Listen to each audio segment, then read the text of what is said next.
After 15 days ng impeachment hearing and 375 million na ginastos dito sa impeachment, ang naging highlight ng araw na ito, yung mga social media posts ng mga abogado at yung maiinit na exchanges ng mga palitan o yung pagtawag, mga name calling ng prosecution dito sa defense. Ito si Attorney Mike Operario, pag-usapan natin yan. At gaya ng ating inaasahan, gaya ng mga unang 14 na araw, very uneventful din ang proceedings na ito because yung mga tinestify po kanina ay mga bagay na natestifian na rin ni Attorney Wamil na galing din sa COA. At walang nabago sa pattern, yung diskusyon sa kanina, ganun at ganun pa rin. Ang pinaka-summary ng nangyari dito, despite of all the findings na sinasabi ng COA sa kanilang mga notice of disallowance, yung mga audit observation na memorandum sila, fact of the matter is, hindi pa pinal yung kanilang desisyon dito sa COA at meron pa rin judicial recourse. Meron pang ibang mga paraan para maribisa pa yung magiging findings na ito ng COA. Ang tanong dyan ng marami ngayon, kung hindi pa pala ito pinal, bakit nandito na tayo sa impeachment? At anong pinag-uusapan natin dito? If COA has not yet determined with finality na may pananagutan dito si VP Sara. Wala pa pong ebidensyang sinasabi na diretso magtuturo na ginastos nga o nakinabang nga si Sara Duterte doon sa kanyang mga sinasabing confidential funds. Ang sinasabi lang ng COA, well, kulang-kulang, hindi sila satisfied doon sa mga dokumentong isinumiti ng Office of the Vice President and ng Secretary para patunayan yung kanilang paggasta noong confidential funds. But that doesn't necessarily mean that they are not satisfied that the other party o yung respondent ay nagsisinungaling doon sa kanilang mga submission. So wala pang connection as of today doon sa krimen na kanilang itinuturo dito sa confidential funds na kanilang hinahanap. At matapos ang mahabang mga debate, mga name calling, parang walang gustong maintindihan o matandaan yung mga mamamayan at ala na yatang gustong manood kasi kanina po nung hapon na lalo nung pinapanood ko yung impeachment, tinignan ko yung viewership niya. As a matter of fact, ito screenshot of it. Mga 6,000 ang nanonood.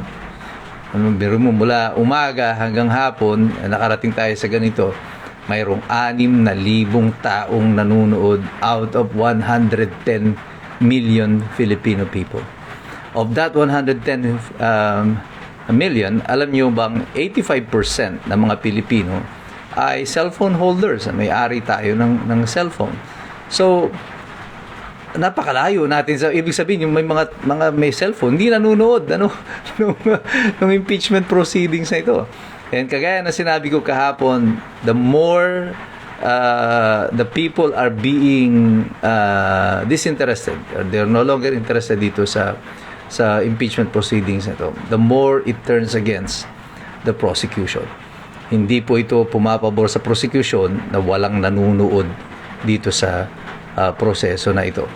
Bakit pa manunod ng mga taong bayan? Anong pakialam na nila dito? Ay nakalubog sila sa baha sa kasalukuyan. Naghahanap kayo nga naman ng 125 million, 500 million na confidential fund. Tapos ang taong bayan ay inilubog naman ninyo sa baha. At ang pinag-uusapan ng lahat, nasaan pa rin ang flood control projects, nasaan yung mga dapat managot dito. At bakit tayo dililigaw dito sa mga proseso na ito ng impeachment. Hindi ito bukin yung totoong usapan tungkol dito sa flood control. Yung basura na kumakalat ngayon. Hanggang ngayon, hindi pa po tapos sila sa pangungulekta ng basura. Naririto na ang interes ng taong bayan. At for the prosecution, I think it is a matter of strategy, to make it more entertaining na lang para maging kaaya-aya. At doon nga sa dulo ng impeachment nito, yung mga manifestation nila Attorney Sison regarding sa mga Facebook post, yun ang mga naging usapan at sabi nito si Chis Escudero na siya maglalabas ng pahayag sa Lunes ukol dito. At kapag po yung prosecution o yung mga abogado ay sila na yung nagiging storya ng impeachment, then you know that the impeachment is in trouble. Kasi hindi sila dapat ang storya dito. The storya should be VP Sara. Pero mukhang pati yung mga abogado ng prosecution ay gustong maging bahagi na ng storya. Ito ba ay strategy nila or talagang wala lang talaga silang magawa or gusto lang talaga nila ng clout na rin, ng social media clout, kaya they are doing this.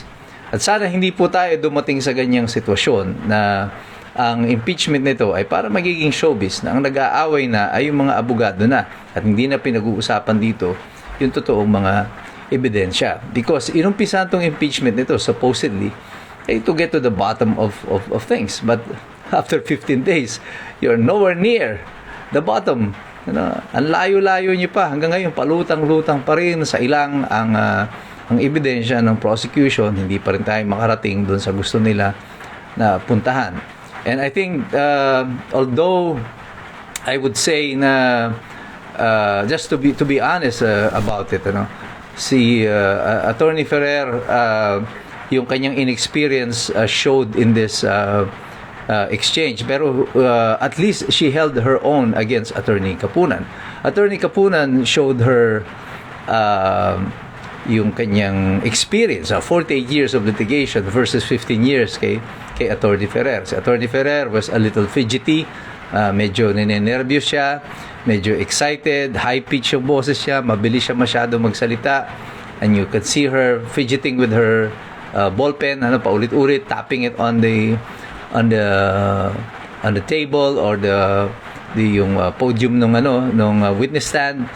And Attorney Kapuna naman is very calm and composed kasi alam niya she got Attorney Ferrer where she wanted her to be, and she became the exact opposite of Attorney Ferrer. She was calm, she was composed, and yet insulting.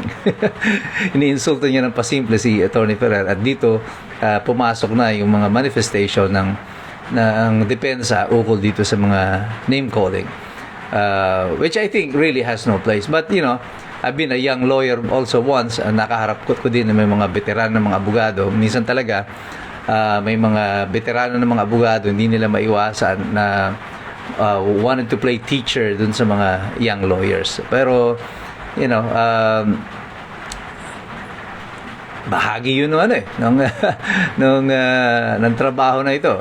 You just have to be more relaxed and more composed pagdating sa mga ganitong mga sitwasyon. But in general, I think the hearing ended the way it began. Still with nothing. Yung pa rin, paulit-ulit tayo sa diskusyon, ang pare-pareho mga ebidensya, pero ang bottom line, iyon din lang. Hindi pa pinalang desisyon na ito ng COA. Lahat ng mga sinasabi nila na ito, dahil hindi pa ito final, hindi pa rin po ito po pwedeng sabihin na meron na ng krimen na ginawa ang Vice Presidente. Pero wala tayong magawa, pagtsatsagaan pa rin natin, panuorin ito hanggang sa susunod na linggo. Patuloy tayong makikilahok, patuloy tayong magmamasid, patuloy tayong mag-aaral, kasi alam nating lahat, mahirap makialam ng taong walang alam. God bless you, God bless us all. Mabuhay ang Republika ng Pilipinas. We are the resistance.